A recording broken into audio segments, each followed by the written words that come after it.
Assalomu alaykum, hurmatli tomoshabinlar. Bugun men juda muhim mavzuni tushuntirib beraman. SSSR davrida, ya'ni sobiq ittifoq vaqtida ta'lim olgan pensionerlar uchun pensiya masalasida kutilmagan syurpriz bo'lishi mumkin. Bu mavzu ayniqsa oliygoh, texnikum, bilim yurti, hunar texnika maktabi yoki boshqa o'quv muassasasida 1970, 1960, 1990 yillarda o'qigan odamlar uchun juda dolzarb. Chunki ko'pchilik pensiyaga chiqqan, lekin o'qigan yillari arxivdagi ma'lumotlari yoki eski hujjatlar hisobga olinmagan bo'lishi mumkin. Bu ma'lumotni oxirigacha eshiting, chunki gap shunchaki diplom haqida emas, balki pensiya staji, pensiya miqdori, qayta hisob kitob va ba'zi hollarda qo'shimcha pul olish imkoniyati haqida ketmoqda. Hozirning o'zida kanalga obuna bo'ling, like bosib qo'ying. Chunki men bunday mavzularni oddiy tilda, hujjat bilan, amaliy tomondan tushuntirib boraman. Men eng avvalo asosiy narsani aniq aytib qo'yaman. SSR davrida olingan ta'lim hujjatlari, ya'ni diplom, attestat, texnikum guvohnomasi yoki oliy o'quv yurti diplomi avtomatik ravishda bekor bo'lib qolmaydi.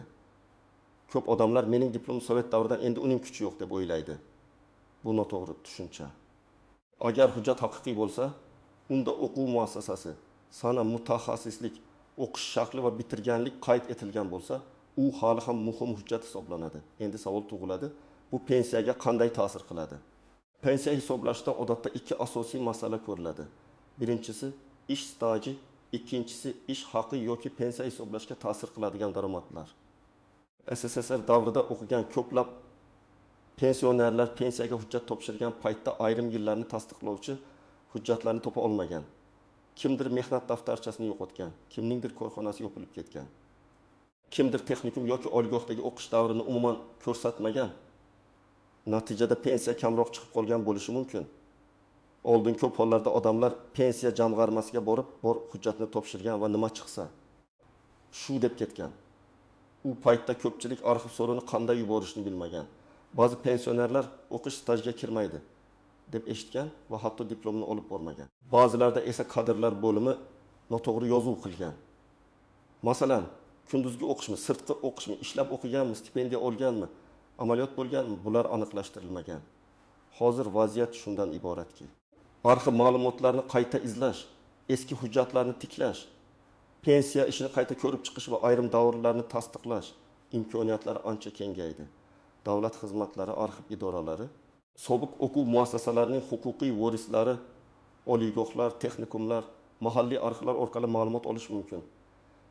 Eng katta syurpriz ham shu yerda, agar siz pensiyaga chiqqanda hisobga olinmagan o'qish davri, ishlab chiqarish amaliyoti, ish boshlagan sana yoki eski ish haqidagi hujjatni topib bersangiz, pensiya miqdorini qayta hisoblatish imkoniyati paydo bo'lishi mumkin.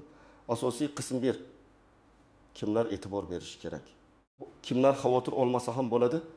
Men bu yerda hammani bir xil holatda deb aytmayman. Har bir pensionerning ishi alohida ko'riladi. Lekin ba'zi toifalar bor. Ular albatta o'z hujjatlarini tekshirtirib ko'rish kerak. Birinchi toifa, SSSR davrida kunduzgi shahrda oliygohda o'qiganlar. Masalan, siz 1970-yilda institutga kirgansiz, 1963 yilda tamomlagansiz. Diplom bor, lekin pensiyaga chiqqanda bu davr umuman hisobga olinmagan. Agar amaldagi qoidalar bo'yicha o'sha davr stajiga qo'shilishi mumkin bo'lgan holatga to'g'ri kelsa yoki pensiya ishingizda mazkur davrni tasdiqlovchi hujjat yetishmagan bo'lsa, sizda qayta murojaat qilishga asos paydo bo'ladi. Bu hamma talabalar yillari avtomatik qo'shiladi degani emas. Lekin tekshirib ko'rishga arziydi. Ikkinchi toifa texnikum, pedagogika bilim yurti, tibbiyot bilim yurti, hunar texnika bilim yurti bitiruvchilari. SSSR davrida ko'plab odamlar 2 sinf yoki in sinfdan keyin texnikumga kirgan, u yerda nafaqat o'qigan, balki ishlab chiqarish amaliyotidan ham o'tgan. Ba'zi holatlarda amaliyot davrida korxonada rasmiy buyruq bo'lgan, ish haqi yoki stipendiyaga o'xshash to'lov berilgan, mehnat daftarchasiga yozuv kiritilgan. Agar o'sha yozuv mehnat daftarchasida bo'lmasa, arxivda bo'lishi mumkin. Bunday davrlar pensiya stajiga ta'sir qilish ehtimoli bor. Uchinchi toifa, o'qishni tugatgandan keyin yo'llanma bilan ishga yuborilganlar. SSSR davrida diplom olgan yosh mutaxassislar ko'pincha taqsimot bo'yicha zavod, maktab, kasalxona, kolxoz, sovxoz yoki boshqa tashkilotga yuborilgan.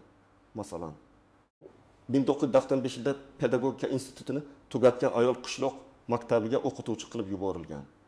U 1905 yil avgustdan ish boshlagan, lekin mehnat daftarchasida birinchi yozuv 1996 yil yanvardan boshlangan. Nega? Chunki kadrlar bo'limi hujjatni kech rasmiylashtirgan. Agar arxivdan ishga qabul qilish buyrug'i topilsa, 5 oy qo'shimcha staj chiqishi mumkin. Bu kichik ko'rinadi, lekin ba'zan pensiya miqdoriga ta'sir qiladi. Ayniqsa staj yetishmay turgan hollarda. 4-toifa pensiyaga chiqqanida minimal hujjat topshirganlar. Ko'pchilik menga baribir eng kam pensiya chiqadi deb o'ylab, eski ish haqi ma'lumotlarini izlamagan. Aslida esa SSSR davridagi ish haqi ma'lumotlari ba'zi hollarda pensiya hisob kitobida muhim bo'lishi mumkin. Agar odam 1990 yillarda yaxshi maosh olgan bo'lsa, rahbar, muhandis, ustoz, shifokor, master, sex boshlig'i, buxgalter, haydovchi yoki malakali ishchi bo'lib ishlagan bo'lsa, arxivdagi maosh ma'lumotlari pensiya qayta hisoblanishida foydali bo'lishi mumkin. Endi real misollar bilan tushuntiraman. Birinchi misol. Karim aka 1920 yilda tug'ilgan. U 1976 yilda texnikumga kirgan, 1960 yilda bitirgan. Pensiyaga chiqqanda faqat 1960 yildan keyingi ish joylari hisobga olingan. Texnikumdagi ishlab chiqarish amaliyoti paytida u zavodda 6 oy ishlagan, lekin mehnat daftarchasiga yozilmagan. Arxivdan zavod bo'yicha buyruq topildi. Falon guruh o'quvchilari ishlab chiqarish amaliyotiga qabul qilinsin. Tabel va to'lov vedomosti ham bor. Natijada 6 oy stajni tasdiqlashga imkon tug'ildi. 6 oy har doim ham katta pul bermaydi. Lekin agar odamning umumiy staji muhim chegaraga yaqin turgan bo'lsa, bu 6 oy pensiya miqdorida farq qilishi mumkin. Ikkinchi misol, Zulfi opa 1960 yilda tug'ilgan, 1970-1973 yillarda tibbiyot institutida o'qigan. Pensiyaga chiqqanda diplomni ko'rsatgan. Lekin o'qish davri bo'yicha hech qanday qo'shimcha tekshiruv qilinmagan. Keyin ma'lum bo'ldiki, institutdan keyin u yo'llanma bilan viloyat shifoxonasiga yuborilgan. Lekin ishga qabul qilish bo'yicha arxiv buyrug'i mehnat daftarchasidagi sanadan 4 oy oldin chiqqan. Bu 4 oy ham rasmiy tasdiqlansa, pensiya ishiga qo'shilishi mumkin. Bundan tashqari, davrli ta'kidlanmagan 1980 yillar oxiridagi maoshi bo'yicha ma'lumot topilsa, qayta hisob kitobda foyda bo'lishi mumkin. Uchinchi misol, Murod aka 1955 yilda tug'ilgan, 1973 yilda armiyaga ketgan, keyin 1975 yilda oliygohga kirgan. 1960 yilda tugatgan. Uning pensiya ishida armiya davri bor, lekin o'qish davri noto'g'ri ko'rsatilgan. Diplomda 1975-1980 deb yozilgan, ammo pensiya ishida faqat 1976-1979 deb kiritilgan. Nega? Chunki ma'lumotnoma noto'liq bo'lgan. Bunday holatda oddiy bitta to'liq akademik ma'lumotnoma yoki arxiv tasdig'i yetarli bo'lishi mumkin. Natijada 1 yilga yaqin davr tiklanadi. 4-misol. Saodat opa pedagogika bilim yurtini bitirgan. U o'qishdan keyin bolalar bog'chasida tarbiyachi bo'lib ishlagan. Mehnat daftarchasida yozuv bor, lekin muhr o'qilmaydi. Tashkilot nomi o'zgargan, bog'cha allaqachon yopilgan. Pensiya tayinlanayotganda bu davr shubhali deb olinmagan yoki to'liq hisobga kiritilmagan bo'lishi mumkin. Bunday vaziyatda mahalliy arxiv, xalq ta'limi bo'limi, maktabgacha ta'lim boshqarmasi yoki tashkilotning huquqiy vorisi orqali ishga qabul qilish va bo'shatish buyruqlarini topish mumkin. Kimlar xavotir olmasa ham bo'ladi. Agar sizning pensiya ishingizda barcha ish yillaringiz, o'qish bilan bog'liq zarur ma'lumotlar, armiya, dekret, parvarish davrlari, ish haqi ma'lumotlari to'liq ko'rsatilgan bo'lsa va pensiya miqdoringiz allaqachon to'g'ri hisoblangan bo'lsa, ortiqcha vahima qilish shart emas. Lekin men mutaxassis sifatida bitta narsani aytaman. Ko'pchilik menda hammasi joyida deb o'ylaydi. Lekin pensiya ishini ko'rganda ikki uchta kamchilik chiqib qoladi. Shuning uchun kamida bir marta tekshirish zarar qilmaydi. Endi eng muhim nozik tomonlarga o'tamiz. Birinchi nozik jihat, diplomning o'zi har doim yetarli bo'lavermaydi. Diplom siz o'qishni tugatganingizni tasdiqlaydi. Lekin pensiya uchun ba'zan o'qishning aniq boshlanish va tugash sanalari, o'qish shakli kunduzgi yoki sirtqi bo'lganingiz, ta'lim muassasasining turi, buyruq raqamlari kerak bo'ladi. Masalan, diplomda faqat 1982 yilda bitirgan deb yozilgan bo'lsa, siz qachon kirganingiz, o'qish necha yil davom etgani, tanaffus bo'lgan bo'lmagani aniq ko'rinmasligi mumkin. Shuning uchun arxiv ma'lumotnomasi muhim. Ikkinchi nozik jihat, sirtqi o'qish va kunduzgi o'qish farq qiladi. Ko'p odamlar men institutda o'qiganman deydi, lekin u sirtqi bo'lgan bo'lishi mumkin. Agar odam sirtqi o'qigan bo'lsa, odatda u bir vaqtning o'zida ishlagan bo'ladi. Bu holatda pensiya uchun asosiy ahamiyat ish joyidagi staj va ish haqi hujjatlariga tushadi. Kunduzgi o'qishda esa boshqa masalalar ko'riladi. Shuning uchun hujjatda o'qish shakli aniq ko'rsatilishi kerak. Uchinchi nozik jihat, korxona yopilgan bo'lsa, hujjat yo'q degani emas. SSSR davridagi zavodlar, kolxozlar, sovxozlar, qurilish trestlari, savdo bazalari, tibbiyot muassasalari, maktablar, texnikumlar nomi bir necha marta o'zgargan bo'lishi mumkin. Masalan, avval Lenin nomidagi sovxoz bo'lgan, keyin shirkat xo'jaligi, keyin fermerlar uyushmasi, keyin tugatilgan. Odam endi buni topib bo'lmaydi deb o'ylaydi. Aslida tugatilgan tashkilotning hujjatlari tuman yoki viloyat arxiviga topshirilgan bo'lishi kerak. Ba'zan hujjatlar hokimlik arxivida, ba'zan tarmoq boshqarmasida, ba'zan huquqiy voris tashkilotda saqlanadi. 4-nozik jihat, familiya o'zgargan bo'lsa, hujjatlar bog'lanishi kerak. Ayollar orasida bu juda ko'p uchraydi. Masalan, diplom qizlik familiyasida, mehnat daftarchasi turmushdan keyingi familiyada, pasport esa hozirgi familiyada. Pensiya idorasi bular bir odamga tegishli ekanini hujjat bilan ko'rishi kerak. Buning uchun nikoh guvohnomasi, familiya o'zgargan haqidagi ma'lumotnoma, eski pasport nusxasi yoki FDYO ma'lumotnomasi kerak bo'lishi mumkin. Agar buni oldindan tayyorlamasangiz, ariza ko'rib chiqilishi cho'zilib ketadi. 5-nozik jihat, ism sharifdagi bitta harf ham muammo tug'dirishi mumkin. SSR davridagi hujjatlarda ism rus tilida yozilgan bo'ladi. Muhammad, Muhammad, Muhammad, Muhammadjon kabi turli variantlar uchraydi. Bugungi pasportda esa Muhammadjon deb yozilgan. Agar arxiv ma'lumotnomasida ism boshqacha yozilgan bo'lsa, idora bu boshqa odam bo'lishi mumkin deb shubha qilishi mumkin. Bunday holatda qo'shimcha tasdiqlovchi hujjatlar kerak bo'ladi. Men doim maslahat beraman. Arxiv so'rovida ism sharifning barcha eski variantlarini yozing.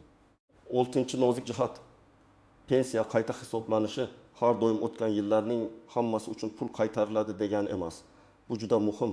Ba'zi odamlar, agar men 10 yil oldin pensiyaga chiqqan bo'lsam, endi 10 yillik farqni to'liq berishadi deb o'ylaydi.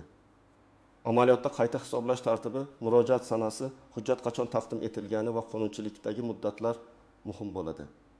Shuning uchun real natijani pensiya jamg'armasi mutaxassisi sizning ishingiz bo'yicha hisoblab beradi. Men sizni aldamayman, hamma ham katta summa olmaydi. Lekin ba'zi odamlar uchun atto o'yga ehir ming, 100 ming yoki 200 ming so'm qo'shimcha ham yil davomida sezilarli pul bo'ladi. 7-nozik jihat, eski ish haqi ma'lumotlari topilsa, natija yaxshiroq bo'lishi mumkin. Pensiya miqdoriga faqat staj emas, balki hisobga olinadigan ish haqi ham ta'sir qiladi. Masalan, ikki odamning staji bir xil o'tim yil bo'lishi mumkin. Lekin biri oddiy, past maoshli ishda ishlagan, ikkinchisi esa yuqori malakali mutaxassis bo'lgan. Agar yuqori maoshli davr arxivdan tasdiqlansa, pensiya hisob kitobida farq paydo bo'lishi mumkin. Shu sababli faqat diplomni emas, ish haqi ma'lumotlarini ham izlash kerak. 8-nozik jihat, arxiv ma'lumotnomasi oddiy ma'lumot emas, u rasmiy shaklda bo'lishi kerak. Unda tashkilot nomi, hujjatning asoslari, buyruq raqami, sana, lavozim, ishga qabul qilish va bo'shatish sanalari. Ish haqqi bo'yicha oyma-oy yoki yillik ma'lumotlar muhra mas'ul shaxs imzosi bo'lishi kerak. Ha, falonchi bizda ishlagan bo'lsak degan mazmundagi xat yetarli bo'lmasligi mumkin. Rasmiy idora aniq hujjat asosida tasdiq talab qiladi. Amaliy maslahatlar, nima qilish kerak, qayerga borish kerak, qanday hujjat yig'ish kerak, endi men sizga aniq harakat rejasini beraman. Birinchi qadam. Uyda bor hujjatlaringizni bir joyga yig'ing. Mehnat daftarchasi, diplom, attestat, texnikum yoki bilim yurti guvohnomasi, harbiy bilet nikoh guvohnomasi, familiya o'zgarganini tasdiqlovchi hujjatlar. Eski ish joylaridan berilgan ma'lumotnomalar, mukofot daftarchalari, buyruq nusxalari, kasaba uyushmasi bileti, eski shaxsiy varaqalar, hatto eski maosh kvitansiyalari ham foydali bo'lishi mumkin. Ikkinchi qadam. Pensiya ishingizda nimalar hisobga olinganini aniqlang. Buning uchun yashash joyingizdagi pensiya jamg'armasi bo'limiga murojaat qiling. Mening pensiyam tayinlanganda qaysi davrlar stajga kiritilgan, qaysi davrlar kiritilmagan, qaysi ish haqi ma'lumotlari asos qilib olingan, pensiya ishimdan ko'chirma berishingizni so'rayman deb yozma ariza bering. Og'zaki so'rash bilan cheklanib qolmang. Yozma murojaat qilsangiz, javob ham aniqroq bo'ladi. Uchinchi qadam, bo'sh joylarni toping. Masalan, sizning hayotingizda 1979 yildan 1984 yilgacha o'qish bo'lgan, lekin pensiya hisobida bu davr yo'q. Yoki 1984 yildan 1990 yilgacha zavodda ishlagansiz, lekin faqat 1986 yildan hisoblangan. Yoki 1992 yilgi ish haqi bor, 1991 yillarniki yo'q. Mana shu bo'sh joylar sizning izlanishingiz kerak bo'lgan nuqtalardir. 4-qadam, arxivga so'rov yuboring. Agar o'quv muassasasi hozir ham mavjud bo'lsa, bevosita o'sha oliygoh, kollej yoki texnikumning arxiv bo'limiga murojaat qiling. Agar nomi o'zgargan bo'lsa, hozirgi huquqiy vorisini aniqlang. Agar muassasa tugatilgan bo'lsa, tuman yoki viloyat davlat arxiviga so'rov yuboring. So'rovda quyidagilarni yozing. To'liq ism-sharifingiz, tug'ilgan sana, o'qigan yillaringiz, fakultet yoki bo'lim nomi, guruh raqami bo'lsa, mutaxassislik, kunduzgi yoki sirtqi shakl, diplom raqami, o'sha paytdagi familiyangiz, hozirgi familiyangiz. So'rovning oxirida pensiya tayinlash yoki qayta hisoblash uchun arxiv ma'lumotnomasi berishingizni so'rayman deb yozing. 5-qadam, ish joylari bo'yicha alohida so'rov yuboring. Har bir korxona uchun alohida ariza yozgan ma'qul. Masalan, 1993 yil avgustdan 1990 yil martgacha falon zavodda muhandis bo'lib ishlagan davrimni tasdiqlovchi ishga qabul qilish va ishdan bo'shatish buyruqlari hamda ish haqi ma'lumotlarini berishingizni so'rayman deb yozing. Agar lavozimingizni aniq eslamasangiz, taxminiy yozing, lekin aniqlab berishingizni so'rayman deb qo'shing. 6-qadam, hujjatlarni olgach, nusxa qilib saqlang. Asal hujjatlarni hech kimga qo'lda tashlab ketmang. Pensiya jamg'armasiga topshirganda ro'yxat bilan topshiring. Arizangizda taqdim etilgan hujjatlar asosida pensiyamni qayta hisoblab berishingizni so'rayman deb aniq yozing. Hujjatlar qabul qilingan sana, kirim raqami, mas'ul xodim imzosi bo'lishi kerak. Bu keyin juda kerak bo'ladi. 7-qadam, javobni kuting va hisob kitobni tushuntirib berishni so'rang. Agar pensiya oshsa, qaysi sanadan, qancha miqdorga oshgani haqida yozma ma'lumot oling. Agar rad etilsa, rad javobi og'zaki bo'lmasin. Qonunchilikning qaysi bandiga asosan rad etildi deb yozma javob so'rang. Chunki ba'zan rad javobi hujjat yetishmagani uchun bo'ladi. Ba'zan esa noto'g'ri talqin tufayli bo'lishi mumkin. Yozma javob bo'lsa, yuqori tashkilotga yoki sudga murojaat qilish imkoniyati paydo bo'ladi. 8-qadam, agar arxiv hujjat topilmadi desa, darhol taslim bo'lmang. Boshqa manbalarni tekshiring. Tuman arxivi, viloyat arxivi, vazirlik yoki boshqarma arxivi, huquqiy voris tashkilot, sobiq hamkasblar, kasaba uyushmasi hujjatlari, sud orqali faktni aniqlash imkoniyati. Ayrim hollarda guvohlar ko'rsatmasi ham yordamchi ahamiyatga ega bo'lishi mumkin, lekin pensiya masalasida odatda hujjatli dalil kuchliroq bo'ladi. Men yana bir amaliy tavsiya beraman. Ariza yozayotganda menga yordam bering deb umumiy yozmang. Aniq yozing, qaysi davr, qaysi tashkilot, qaysi hujjat, nima maqsadda kerak. Masalan, 1977-1981 yillarda Toshkent Politexnika institutining kunduzgi bo'limida o'qiganligimni, o'qishga qabul qilingan va o'qishni tugatgan buyruqlar asosida tasdiqlovchi ma'lumotnoma berishingizni so'rayman. Bunday arizaga javob olish osonroq. Demak, SSSR davrida ta'lim olgan pensionerlar uchun asosiy syurpriz shuki, eski diplom, o'qish davri ishlab chiqarish amaliyoti yo'llanma bilan ishga kirgan sana. Arxivdagi ish haqi ma'lumotlari pensiya ishida muhim rol o'ynashi mumkin. Bu hamma uchun avtomatik katta pul degani emas. Lekin ko'plab pensionerlar o'z hujjatlarini qayta tekshirtirib, ilgari hisobga olinmagan davrlarni tasdiqlashi va pensiyasini qayta hisoblatish imkoniyatini ko'rib chiqish kerak. Mening tavsiyam oddiy. Hujjatlaringizni yig'ing, pensiya ishingizni tekshirtiring. Arxivga yozma so'rov yuboring va javoblarni rasmiy tartibda oling.